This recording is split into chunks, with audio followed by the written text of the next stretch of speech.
왜 요즘 들어 암 환자와 치매 환자가 더 많아지고 있을까? 왜 우울증 환자들은 줄지 않을까? 사실 대부분의 병은 걷지 않아서 생긴다. 걸으면 걸을수록 모든 질병은 완치된다. 걸으면 근육과 뼈가 튼튼해지면서 나이가 들어 무릎이 쑤시거나 허리가 결리는 증상을 줄일 수 있다. 치매도 걷기로 예방할 수 있으며 증상이 발현되더라도 걸으면 호전된다. 2명 중 1명이 걸려 국민병이라고 불리는 암 역시 걷기로 예방하고 치료도 할 수 있다. 불면증이나 우울증 또한 정신과 치료약을 먹지 않아도 걷기로 다스릴 수 있다. 주위에 보살핌이 절실한 요양보호 환자도 걸으면 간병인 없이 생활할 수 있다. 병의 대부분은 걷지 않아서 생긴다. 현대 사회에서 우울증, 암, 알레르기, 면역계 질환 등의 다양한 질병이 증가하는 까닭은 우리가 잘 걷지 않기 때문이다. 의사는 환자를 진찰하고 병명을 확정지으면 일단 약부터 처방하려 든다. 환자도 병을 낫게 하거나 증상을 없애는 약을 처방받기 위해 병원을 찾는다. 의료란 원래 식이요법과 운동요법을 선행한 다음에 약물요법을 진행하는데 최근 몇십 년 동안은 약물요법이 압도적인 우위를 차지했다. 이 현상은 과연 올바를까? 식습관과 걷기만으로도 완치된다. 대표적인 생활습관병은 당뇨병, 고혈압, 고지혈증이다. 당뇨병이라는 진단이 나오면 의사는 우선 식이요법을 권한다. 고혈압은 저염식, 고지혈증은 콜레스테롤 및 칼로리 제한식이 권장된다. 분명 생활습관병이기 때문에 병을 유발한 생활 방식을 바로 잡아야 하며 식생활 개선 없이는 다음 단계로 나아갈 수 없다. 단 생활을 이루는 요소는 음식만이 아니다. 식사 이상으로 중요한 것이 바로 걷기다. 걷기만으로 변비도 탈출할 수 있다. 지금 속이 안 좋으신 건 자율신경 기능이 저하되었기 때문이에요. 하고 환자에게 설명하면 그럼 자율신경 기능이 좋아지는 약을 주세요 라는 말이 되돌아오기 일쑤지만 필요한 처방은 약이 아니라 걷기다. 자율신경 기능을 개선하는데 걷기보다 좋은 방법은 없다. 여러분도 짐작하겠지만 걸으면 배가 고파지고 장운동이 시작되기 때문이다. 변비를 고치려면 채소를 많이 먹어야 한다. 변비에는 요구르트가 좋다. 말린 자두나 바나나도 효과가 있다더라 등 변비 개선에 효과적인 식품에 대해서는 많이 들어보았을 것이다. 실제로 시도해본 사람도 많지 않을까? 먹으면 내보내는 것이 생명의 섭리이므로 무엇을 먹는가는 분명히 매우 중요한 문제이다. 하지만 식사만으로 변비를 해결하기에는 한계가 있다. 역시 걸어야 한다. 걸을 수 있는 사람은 걸어야 자율신경이 활성화돼 위장의 연동운동이 자연스럽게 촉진된다. 장내 환경이 나빠지면 행복 호르몬인 세로토닌을 비롯한 뇌내 호르몬의 균형도 무너진다. 장 기능을 조절하는 것은 자율신경이고 자율신경 기능을 개선하려면 걷기가 으뜸이다. 즉 걸을수록 장은 물론 뇌도 건강해진다. 걷기로 기대 수명이 늘어난다. 우리는 이제 2명 중 1명이 암에 걸리고 3명 중 1명이 암으로 사망하는 시대를 살고 있다. 암 때문에 고통받거나 죽음을 맞는 환자가 많은 만큼 암 예방법에 대한 관심도 날로 높아지고 있다. 국립암연구센터 산하의 암예방검진연구센터는 암 예방을 위한 12가지 생활수칙을 발표했다. 구체적으로는 담배 피우지 않기, 남이 피우는 담배 연기 피하기, 적당히 음주하기, 균형 잡힌 식생활하기 등이 포함되는데 한마디로 생활습관병 예방이야말로 최고의 암 예방법이라는 뜻일 것이다. 당뇨병, 고혈압, 고지혈증 등의 생활습관병은 많이 걸을수록 개선되며 현대병의 대부분은 걷지 않아서 발생한다는 점은 이미 설명했다. 즉 걷지 않는 생활습관이 병을 부르고 암을 일으킨다. 걸으면 항우울제도 끊을 수 있다. 우울증은 걸으면 개선된다. 우울증이란 뇌내의 세로토닌 또는 노르아드르날린이라는 호르몬이 부족한 상태인데 걸으면이 호르몬들이 증가하기 때문이다. 그러므로 하루에 5분이라도 좋으니 일단 걸어야 한다. 우울증으로 힘들어하는 분들도 그런 기억을 떠올리며 억지로라도 몸을 일으켜 걸었으면 한다. 당장 실행하기 어렵다면 매일 습관처럼 걷게 될 때까지 일시적으로나마 항우울제를 최소량만 복용하면 치료에 도움이 될 것이다. 병원은 왜 걷기를 권하지 않을까?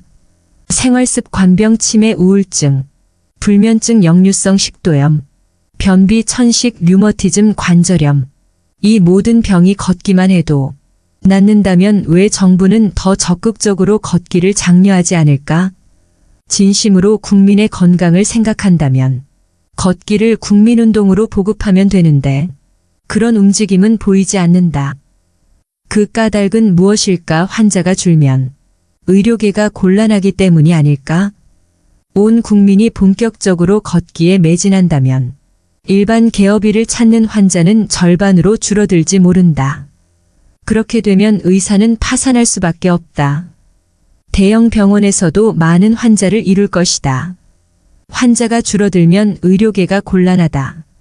정치인도 그 점을 알기 때문에 의사회나 병원협회의 눈치를 살피며 애써 말을 꺼내지 않는지도 모른다. 국민의 건강보다 의료계의 번영이 우선일까?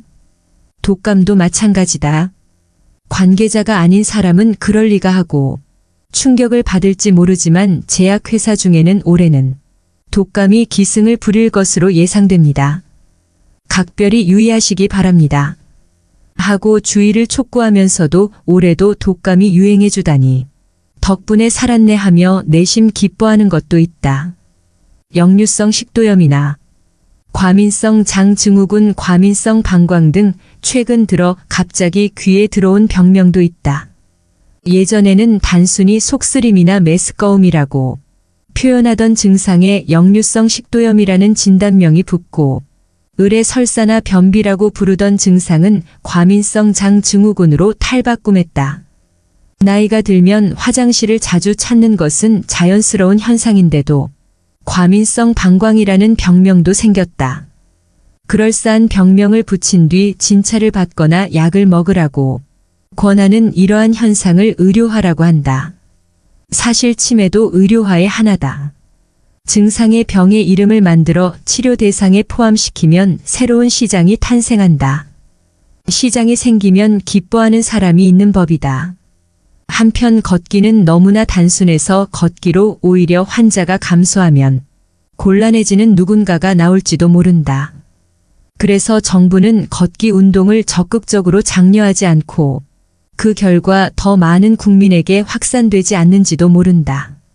수면제보다 오전 산책이 좋은 이유. 올바른 수면 습관을 기르려면 낮 시간에 조금이라도 걸어야 한다. 특히 대부분의 고령자는 낮 시간에 활동량이 적기 때문에 밤이 되어도 쉽게 잠들지 못하는 사람이 많다. 피곤하지 않으니 잠도 오지 않는다는 지극히 단순한 이유로 불면증을 겪기도 하는 것이다. 한 가지 덧붙이면 아침 해쬐기도 소홀히 할 수 없다. 아침 해쬐기가 중요한 이유는 두 가지다. 첫 번째, 체내 시계를 다시 맞추는 효과가 있다. 체내 시계 한 주기는 24시간보다 조금 더 길다. 하루는 24시간이므로 그대로 두면 실제 시간과 체내 시간이 조금씩 엇나가게 된다. 그 차이를 없애기 위해 시간을 다시 맞추는 작업이 바로 아침 해쬐기다. 두 번째, 멜라토닌이다. 아침해를 쬐면 밤중에 멜라토닌이 분비된다. 멜라토닌은 수면 호르몬이라고 불리는 물질인데 뇌에서 멜라토닌이 분비되면 맥박 체온 혈압이 떨어져 자연스럽게 잠이 든다. 멜라토닌은 아침 햇볕을 쬐은 뒤 14시간에서 16시간 뒤에 분비된다고 알려져 있다. 그러니 불면증이 있다면 오전에 걸어보자. 잠에서 깬 뒤 곧바로 걸어도 좋고 가벼운 식사 후에 걸어도 좋다. 햇살을 듬뿍 받으며 걸으면 인체는 아침이 왔다는 사실을 인식한다. 또한 적당한 피로는 밤에 잠이 잘 오도록 돕는다. 잠이 오지 않아 매일 밤 수면제를 복용하는 사람이 있는데 원래 불면증에는 약이 필요 없다. 수면제를 원하는 환자는 특히 고령자가 많은데 연령이 높을수록 수면제 복용의 위험이 크다는 점을 유념해야 한다. 가뜩이나 다리와 허리가 부실한 고령자가 수면제를 복용하면 밤중에 낙상할 확률이 높아진다. 밤중에 잠을 이루지 못해 고민이라면 모쪼록 약에 의존하지 말고 오전 산책을 시작하길 바란다. 이미 수면제를 손에서 놓기 힘든 사람이라도 부지런히 걸으며 조금씩 복용량을 줄이도록 하자. 똑바로 걸어야 치료 효과가 있다. 본인이 서고 걷는 모습을 본 적이 있는가? 외출을 준비하며 옷매무새를 확인하려고 전신 거울을 보는 사람이 많다. 그때 옷뿐만 아니라 어떤 자세로 써 있는지도 찬찬히 살펴보기 바란다. 가만히 서 있는 모습을 디지털 카메라나 휴대폰 카메라로 촬영해도 좋다. 자기 자신은 아무 이상이 없다고 느끼더라도 객관적으로 관찰하면 똑바로 서지 않는 사람이 상당히 많다. 연배가 있는 여성 중에는 등과 어깨가 구부정하고 고개를 앞으로 쑥 내민 자세배에 힘이 들어가지 않아 아랫배가 불룩 나온 분들이 많다. 반면 남성은 중년이 될수록 배 둘레에 차곡차곡 내장 지방이 쌓이는데 등이나 허리를 젖히는 바람에 배가 앞으로 튀어나와 더욱 빵빵해 보이곤 한다. 이러한 자세로 서면 무게 중심이 뒤로 쏠리므로 구두 뒷굽이 닳기 쉽다. 평소에 구두의 뒷굽만 달아 의아했다면 자세를 교정해보자 걸으면 머리가 좋아지는 두 가지 이유 걸으면 극적으로 머리가 좋아진다. 여기에는 간접적인 이유와 직접적인 이유가 있다. 먼저 간접적인 이유를 살펴보자. 뇌 기능이 떨어지는 가장 큰 원인은 뇌에 도달하는 산소를 받아들이는 양이 줄기 때문이다. 호흡을 통해 들이마신 산소는 혈액을 타고 뇌를 비롯한 온몸으로 공급된다. 이때 뇌에 도달하는 산소의 양을 늘리기 위해서는 체내에 들어오는 산소를 빨아들이는 힘을 키우는 방법과 혈액순환을 촉진시키는 방법이 있다. 최대 산소 섭취량은 약 1분 동안 최대한으로 섭취할 수 있는 산소의 양을 가리키는데 흉곽이 클수록 섭취량도 높아진다. 나이도 영향을 미쳐서 일반적으로는 20세 전후에 최고에 달하고 그 이후에는 점점 감소한다고 알려져 있다. 그러나 안심해도 된다. 유산소 운동을 하면 최대 산소 섭취량을 끌어올릴 수 있다. 물론 아무리 노력해도 35세 무렵이 최대지만 유산소 운동을 하는 사람과 하지 않는 사람은 당연히 차이가 있다. 걷기가 습관화된 사람은 산소를 들이마시는 힘이 좋아지므로 뇌에 도달하는 산소가 늘어나 뇌의 노화를 늦출 수 있다. 혈액순환 역시 걸으면 좋아진다. 신선한 산소를 먹으면 혈액은 심장에서 출발해 동맥을 타고 온몸 구석구석을 여행한 다음 정맥을 타고 노폐물 등을 회수하여 심장으로 돌아온다. 그런데 심장에서 가장 멀리 떨어진 다리에서 심장으로 돌아오려면 중력을 거슬러야 한다. 이때 혈액이 다시 돌아가도록 돕는 것이 근육이다. 결론적으로 걸으면 머리가 극적으로 좋아지는 첫 번째 이유는 산소 섭취량이 증가하고 혈액순환이 좋아져 산소가 뇌에 골고루 퍼지기 때문이다. 두 번째 이유는 조금 더 직접적이다. 손발, 눈, 귀 등 우리의 신체 등 외부의 정보를 받아들여 뇌에 전해주고 뇌의 명령을 받아 움직이는 뇌의 출장 기관이다. 그러니 뇌의 출장 기관을 움직이면 뇌를 직접 자극하는 것과 같다. 걷는 사람은 얼굴부터 다르다. 최근에는 60에서 65세의 정년을 맞으므로 은퇴 후에 남은 인생의 길다. 그러나 딱히 할 일이 없어서 매일 집안에서만 시간을 보내곤 한다. 특히 남성 중에는 은퇴 후에 치매에 걸리는 경우가 많다. 반면 정년 후에 찾은 여유로운 일상을 활용해 걷기의 즐거움에 눈뜬 사람도 있다. 그런 분들은 잘 걷는 덕에 직장 생활을 할 때보다 혈색이 한결 좋아지고 세로토닌 얼굴이 된다. 후기 고령자라고 일컫는 75세 이상이 되어도 흰머리나 주름은 있을지언정 긍정적이고 생기 넘치는 인상이 느껴지는 분도 있다. 그런 분에게 평소 자주 걷는지 여쭤보면 10중 8구 즐겨 걷는다는 대답이 돌아온다. 뇌의 안은 눈으로 볼 수도 없고 직접 열어 측정할 수도 없지만 걸으면 세로토닌이 분비돼 행복해진단 말은 사실이다. 약이나 건강보조제를 먹지 않고 오직 걷기만 해도 행복을 느낄 수 있다. 건강 수명을 연장하기 위해서라도 걷기는 중요하다. 요양보호의 대상이 되는 가장 큰 원인은 뇌졸중이다. 그 다음은 치매다. 뇌졸중은 노화된 혈관의 동맥 경화가 진행되면서 발생하는 질병이다. 혈관 노화는 나이도 원인이지만 고혈압, 당뇨병, 고지혈증, 비만 등 걷지 않아서 발생하는 질병 때문에 더욱 심해진다. 치매 역시 평소에 부지런히 걷는 사람보다 잘 걷지 않는 사람이 걸리기 쉽다. 즉, 요양보호가 필요한 뇌졸중과 치매는 걷기로 예방할 수 있다. 다시 말해 손과 발을 움직이면 뇌를 사용하는 것이나 마찬가지다. 실제로 손이나 발이 사용하면 뇌내의 신경세포가 자극을 받아 시냅스라는 신경세포의 접합부가 연장된다. 연장된 시냅스는 다른 신경세포와 연결되면서 새로운 신경회로를 만들어낸다. 이것이 걸으면 머리가 좋아지는 직접적인 이유다. 살이 빠지면 모든 수치가 정상으로 돌아간다. 생활습관병 치료를 위한 새로운 약은 속속 등장하고 있다. 현재 당뇨병 치료제는 대략 7개통이 있고 신약도 계속 개발 중이다. 그러나 약을 복용하기보다 체중을 먼저 감량해야 한다. 체질량 지수 30의 혈당치가 높은 사람이 체질량 지수를 25 이하로 떨어뜨리면 혈당치도 확연히 내려간다. 단지 체중만 조절하면 되는데도 아무런 노력 없이 인슐린 투여만 고집하는 사람도 있다. 고혈압 환자 역시 혈압 강아지를 서너 종류나 복용하는 사람이 있는데 약으로 혈압을 낮췄다고 해서 나았다고 볼 수는 없다. 진정한 의료란 원인을 밝혀 병을 낫게 하는 것이다. 약에 기대지 않고 본질에 다가가 병의 뿌리를 뽑아야 한다. 비만이 문제라면 체중을 조절한다는 단순한 원리다. 그리고 살을 빼려면 움직이기 즉 걷기를 빼놓을 수 없다. 80세 이상은 4명 중 1명이 치매 환자라고 알려져 있다. 혈관 나이 뼈 나이라는 말이 있듯 뇌에도 건강 나이가 있는데 두뇌의 나이가 실제 나이보다 훨씬 앞서면 문제가 발생한다. 이 경우 업무 능력이 떨어지거나 집안일을 제대로 하지 못하는 등의 전조 증상을 보이지만 대개는 크게 신경 쓰지 않는다.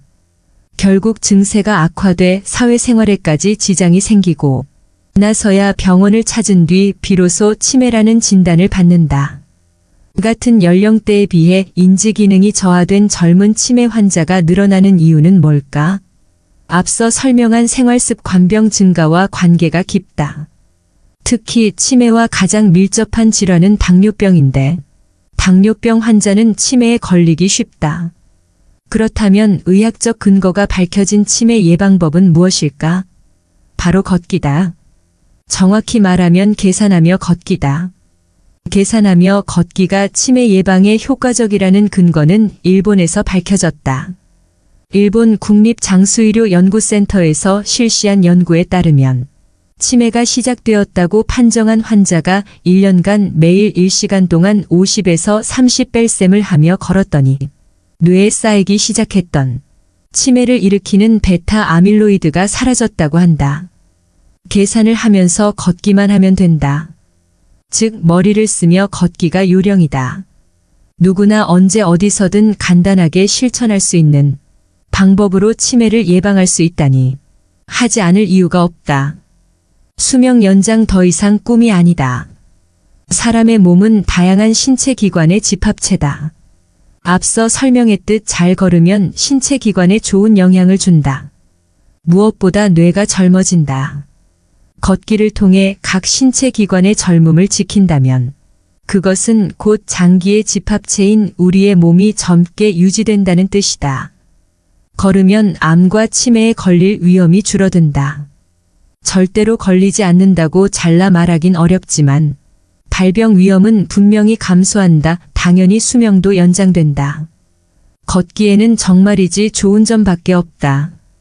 지금까지의 글은 책병의 90%는 걷기만 해도 낫는다 해서 가져왔다. 오늘 이 책을 선택해 소개하게 된 건 바로 내가 걷기를 통해 건강을 되찾은 장본인이기 때문이었다. 몇 달 동안 집에만 있으면서 한동안 너무나도 무기력한 시간들을 보냈었다. 딱히 하고 싶은 것도 없었고 하루하루 그냥 먹고 자는 일상의 반복이었다. 그때 유일하게 할 수 있었던 일이 바로 하루에 30분 나가서 걷는 일이었다. 처음에는 아무런 변화가 없는 것 같았다. 일어나면 아침을 먹고 다시 누워 있다가 겨우 몸을 일으켜 나가서 30분 걷고 왔다. 하지만 그런 날들이 하루 이틀 한 달 두 달 쌓이자 정말 놀랍게도 무기력증이 많이 사라지게 되었다. 걷기는 정말이지 내게 돈을 들이지 않고 할 수 있는 최고의 약이었다. 걷기의 또 다른 매력은 남녀노소 누구나 할 수 있다는 것이다. 몸이 이곳저곳 아프고 힘들어서 도저히 못 걸을 것만 같아도 하루 5분 아니 10분이라도 걸으면 행복에 많은 도움이 된다. 원래 오늘 낭독에서 소개하려 했지만 시간 관계상 책에서 소개하지 못한 부분이 있다. 허리와 무릎이 아픈 사람은 어떻게 걸어야 하는지, 가족 중에 치매 환자가 있다면 어떻게 나가서 걸을 수 있는지, 또 실제로 역사 속 위인들은 왜 그렇게 많이 걸었는지, 걷기를 취미로 만들고 싶은 분들 그리고 이미 매일매일 걷기를 실천하고 있는 분들께는 책병의 90%는 걷기만 해도 낫는다를 한 번쯤 권해드리고 싶다. 아픈 몸과 힘들었던 마음이 걷기를 통해 찬찬히 나아지게 된다는 사실을 더욱 명쾌하게 알게 될 것이다. 왜 요즘 들어 암 환자와 치매 환자가 더 많아지고 있을까? 왜 우울증 환자들은 줄지 않을까? 사실 대부분의 병은 걷지 않아서 생긴다. 걸으면 걸을수록 모든 질병은 완치된다. 걸으면 근육과 뼈가 튼튼해지면서 나이가 들어 무릎이 쑤시거나 허리가 결리는 증상을 줄일 수 있다. 치매도 걷기로 예방할 수 있으며 증상이 발현되더라도 걸으면 호전된다. 2명 중 1명이 걸려 국민병이라고 불리는 암 역시 걷기로 예방하고 치료도 할 수 있다. 불면증이나 우울증 또한 정신과 치료약을 먹지 않아도 걷기로 다스릴 수 있다. 주위에 보살핌이 절실한 요양보호 환자도 걸으면 간병인 없이 생활할 수 있다. 병의 대부분은 걷지 않아서 생긴다. 현대 사회에서 우울증, 암, 알레르기, 면역계 질환 등의 다양한 질병이 증가하는 까닭은 우리가 잘 걷지 않기 때문이다. 의사는 환자를 진찰하고 병명을 확정지으면 일단 약부터 처방하려 든다. 환자도 병을 낫게 하거나 증상을 없애는 약을 처방받기 위해 병원을 찾는다. 의료란 원래 식이요법과 운동요법을 선행한 다음에 약물요법을 진행하는데 최근 몇십 년 동안은 약물요법이 압도적인 우위를 차지했다. 이 현상은 과연 올바를까? 식습관과 걷기만으로도 완치된다. 대표적인 생활습관병은 당뇨병, 고혈압, 고지혈증이다. 당뇨병이라는 진단이 나오면 의사는 우선 식이요법을 권한다. 고혈압은 저염식, 고지혈증은 콜레스테롤 및 칼로리 제한식이 권장된다. 분명 생활습관병이기 때문에 병을 유발한 생활 방식을 바로 잡아야 하며 식생활 개선 없이는 다음 단계로 나아갈 수 없다. 단 생활을 이루는 요소는 음식만이 아니다. 식사 이상으로 중요한 것이 바로 걷기다. 걷기만으로 변비도 탈출할 수 있다. 지금 속이 안 좋으신 건 자율신경 기능이 저하되었기 때문이에요. 하고 환자에게 설명하면 그럼 자율신경 기능이 좋아지는 약을 주세요 라는 말이 되돌아오기 일쑤지만 필요한 처방은 약이 아니라 걷기다.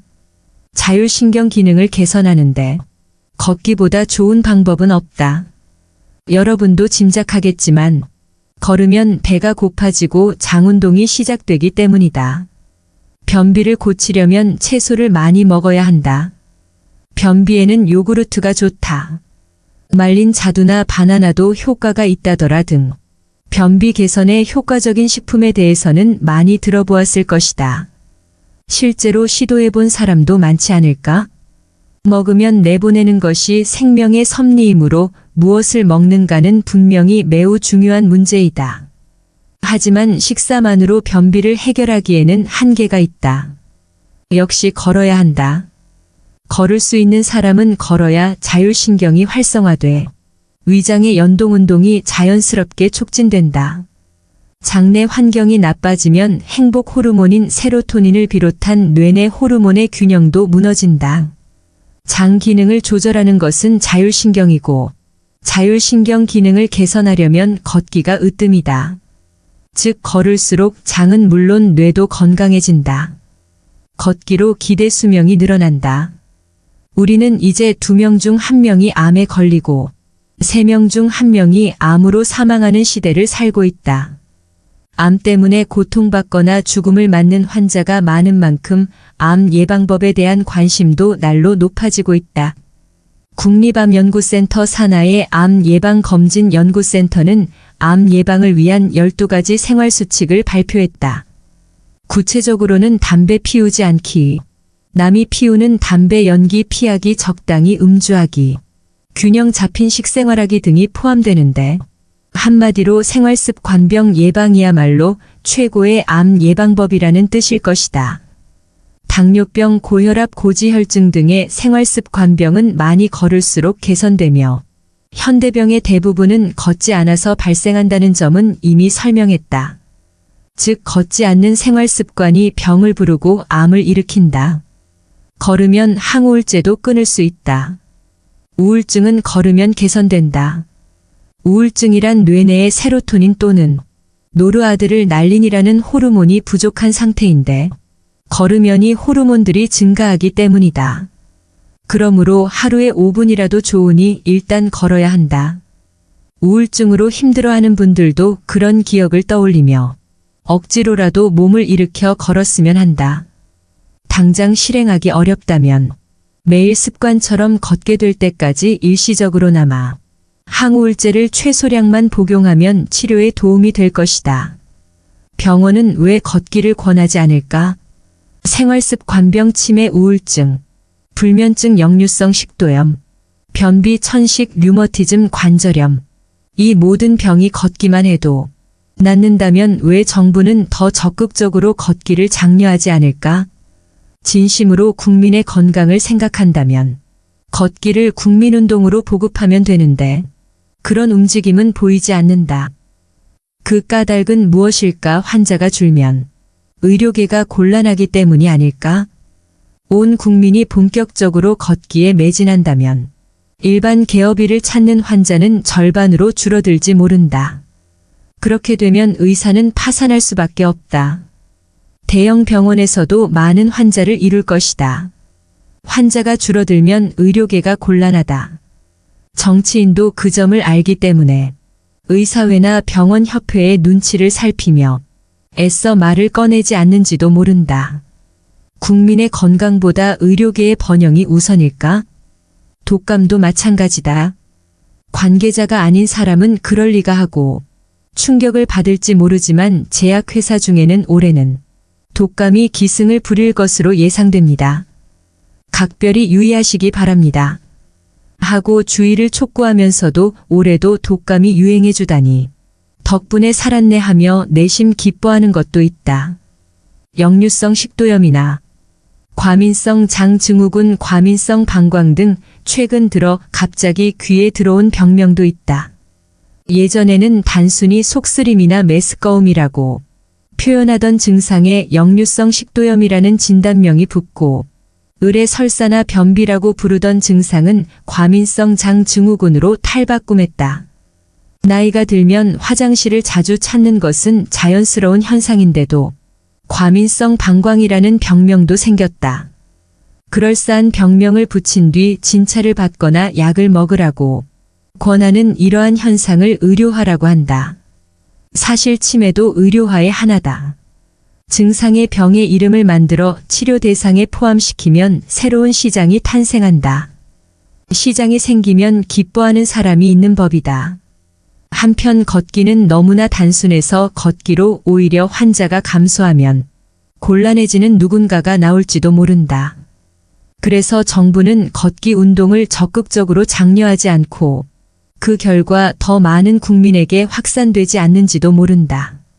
수면제보다 오전 산책이 좋은 이유. 올바른 수면 습관을 기르려면 낮 시간에 조금이라도 걸어야 한다. 특히 대부분의 고령자는 낮 시간에 활동량이 적기 때문에 밤이 되어도 쉽게 잠들지 못하는 사람이 많다. 피곤하지 않으니 잠도 오지 않는다는 지극히 단순한 이유로 불면증을 겪기도 하는 것이다. 한 가지 덧붙이면 아침 해쬐기도 소홀히 할 수 없다. 아침 해쬐기가 중요한 이유는 두 가지다. 첫 번째, 체내 시계를 다시 맞추는 효과가 있다. 체내 시계 한 주기는 24시간보다 조금 더 길다. 하루는 24시간이므로 그대로 두면 실제 시간과 체내 시간이 조금씩 엇나가게 된다. 그 차이를 없애기 위해 시간을 다시 맞추는 작업이 바로 아침 해쬐기다. 두 번째, 멜라토닌이다. 아침해를 쬐면 밤중에 멜라토닌이 분비된다. 멜라토닌은 수면 호르몬이라고 불리는 물질인데 뇌에서 멜라토닌이 분비되면 맥박 체온 혈압이 떨어져 자연스럽게 잠이 든다.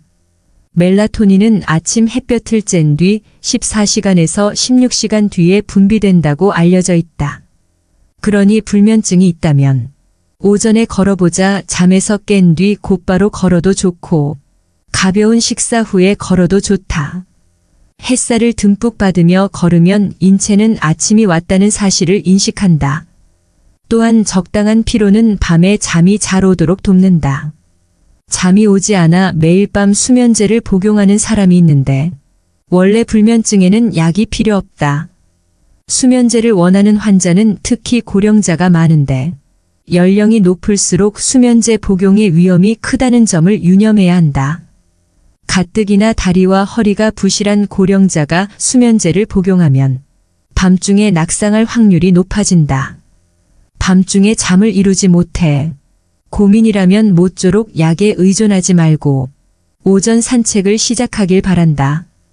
이미 수면제를 손에서 놓기 힘든 사람이라도 부지런히 걸으며 조금씩 복용량을 줄이도록 하자. 똑바로 걸어야 치료 효과가 있다. 본인이 서고 걷는 모습을 본 적이 있는가? 외출을 준비하며 옷매무새를 확인하려고 전신 거울을 보는 사람이 많다. 그때 옷뿐만 아니라 어떤 자세로 써 있는지도 찬찬히 살펴보기 바란다. 가만히 서 있는 모습을 디지털 카메라나 휴대폰 카메라로 촬영해도 좋다. 자기 자신은 아무 이상이 없다고 느끼더라도 객관적으로 관찰하면 똑바로 서지 않는 사람이 상당히 많다. 연배가 있는 여성 중에는 등과 어깨가 구부정하고 고개를 앞으로 쑥 내민 자세배에 힘이 들어가지 않아 아랫배가 불룩 나온 분들이 많다. 반면 남성은 중년이 될수록 배 둘레에 차곡차곡 내장 지방이 쌓이는데 등이나 허리를 젖히는 바람에 배가 앞으로 튀어나와 더욱 빵빵해 보이곤 한다. 이러한 자세로 서면 무게 중심이 뒤로 쏠리므로 구두 뒷굽이 닳기 쉽다. 평소에 구두에 뒷굽만 달아 의아했다면 자세를 교정해보자. 걸으면 머리가 좋아지는 두 가지 이유. 걸으면 극적으로 머리가 좋아진다. 여기에는 간접적인 이유와 직접적인 이유가 있다.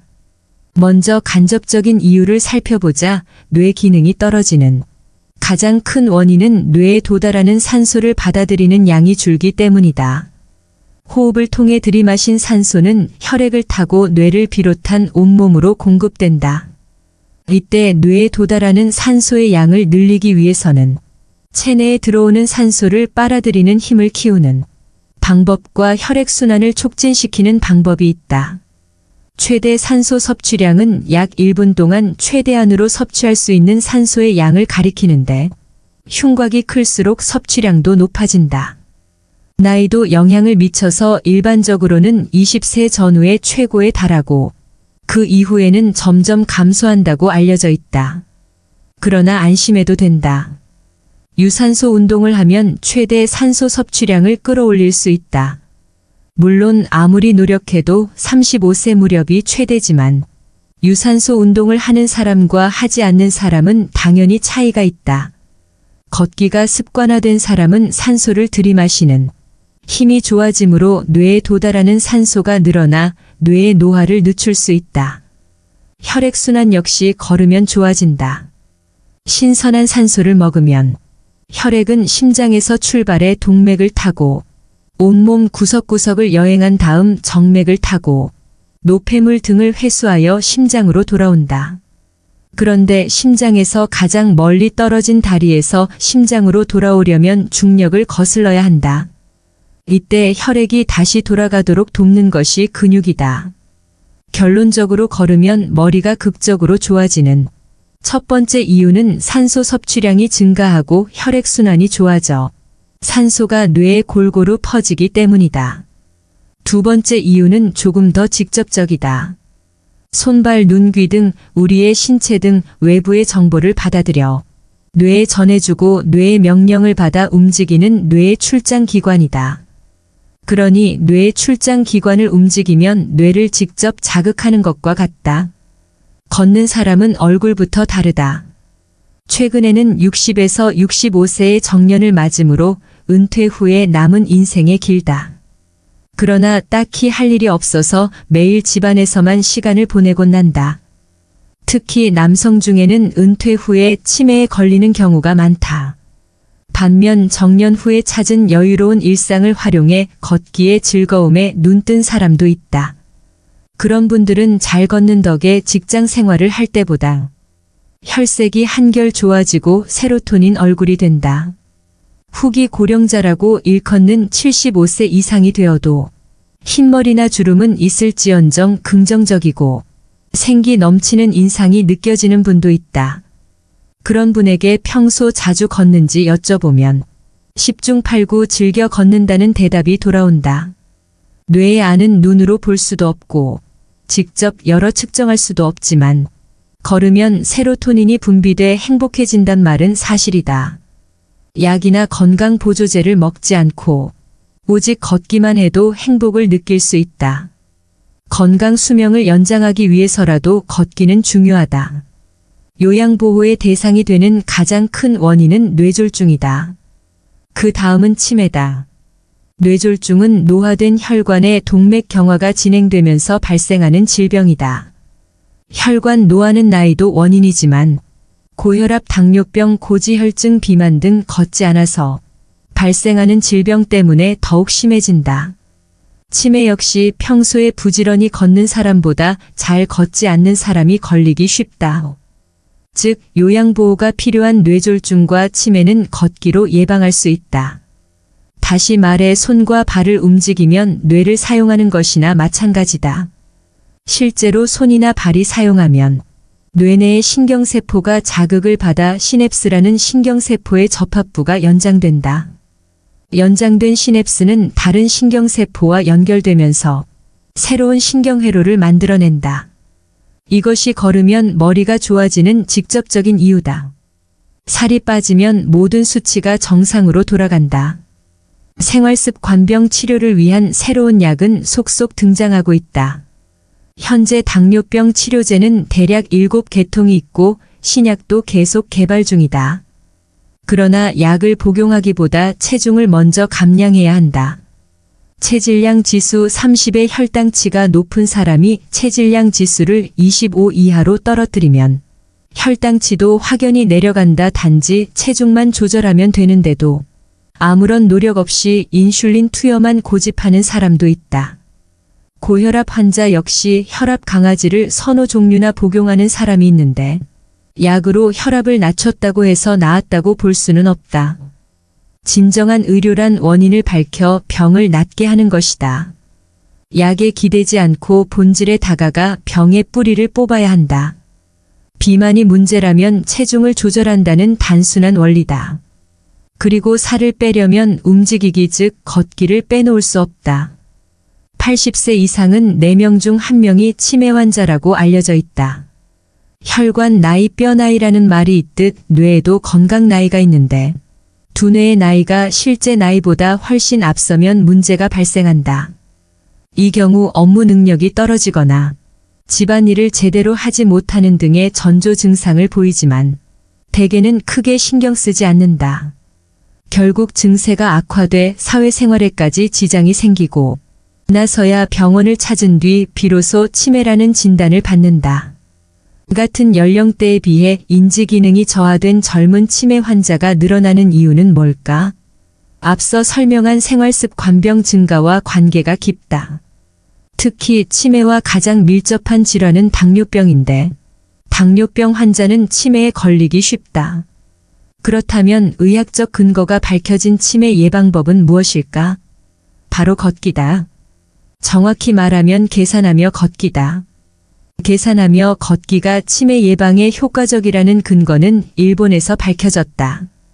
일본 국립장수의료연구센터에서 실시한 연구에 따르면 치매가 시작되었다고 판정한 환자가 1년간 매일 1시간 동안 50에서 30벨셈을 하며 걸었더니 뇌에 쌓이기 시작했던 치매를 일으키는 베타 아밀로이드가 사라졌다고 한다. 계산을 하면서 걷기만 하면 된다. 즉 머리를 쓰며 걷기가 요령이다. 누구나 언제 어디서든 간단하게 실천할 수 있는 방법으로 치매를 예방할 수 있다니 하지 않을 이유가 없다. 수명 연장 더 이상 꿈이 아니다. 사람의 몸은 다양한 신체 기관의 집합체다. 앞서 설명했듯 잘 걸으면 신체 기관에 좋은 영향을 준다. 무엇보다 뇌가 젊어진다. 걷기를 통해 각 신체 기관의 젊음을 지킨다면 그것은 곧 장기의 집합체인 우리의 몸이 젊게 유지된다는 뜻이다. 걸으면 암과 치매에 걸릴 위험이 줄어든다. 절대로 걸리지 않는다고 잘라 말하긴 어렵지만 발병 위험은 분명히 감소한다. 당연히 수명도 연장된다. 걷기에는 정말이지 좋은 점밖에 없다. 지금까지의 글은 책병의 90%는 걷기만 해도 낫는다 해서 가져왔다. 오늘 이 책을 선택해 소개하게 된 건 바로 내가 걷기를 통해 건강을 되찾은 장본인이기 때문이었다. 몇 달 동안 집에만 있으면서 한동안 너무나도 무기력한 시간들을 보냈었다.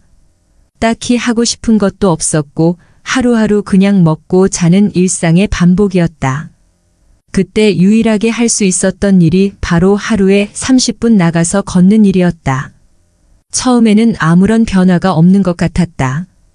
일어나면 아침을 먹고 다시 누워 있다가 겨우 몸을 일으켜 나가서 30분 걷고 왔다. 하지만 그런 날들이 하루 이틀 한 달 두 달 쌓이자 정말 놀랍게도 무기력증이 많이 사라지게 되었다. 걷기는 정말이지 내게 돈을 들이지 않고 할 수 있는 최고의 약이었다. 걷기의 또 다른 매력은 남녀노소 누구나 할 수 있다는 것이다. 몸이 이곳저곳 아프고 힘들어서 도저히 못 걸을 것만 같아도 하루 5분 아니 10분이라도 걸으면 행복에 많은 도움이 된다. 원래 오늘 낭독에서 소개하려 했지만 시간 관계상 책에서 소개하지 못한 부분이 있다. 허리와 무릎이 아픈 사람은 어떻게 걸어야 하는지, 가족 중에 치매 환자가 있다면 어떻게 나가서 걸을 수 있는지, 또 실제로 역사 속 위인들은 왜 그렇게 많이 걸었는지, 걷기를 취미로 만들고 싶은 분들 그리고 이미 매일매일 걷기를 실천하고 있는 분들께는 책병의 90%는 걷기만 해도 낫는다를 한 번쯤 권해드리고 싶다. 아픈 몸과 힘들었던 마음이 걷기를 통해 찬찬히 나아지게 된다는 사실을 더욱 명쾌하게 알게 될 것이다. 오늘의 여러분의 삶에 도움이 되시기를 바랍니다. 시청해 주셔서 감사합니다. 삶의 철학이었습니다. 하루하루 빛나는 지혜를 누리시는 당신의 인생이 되시길 바랍니다.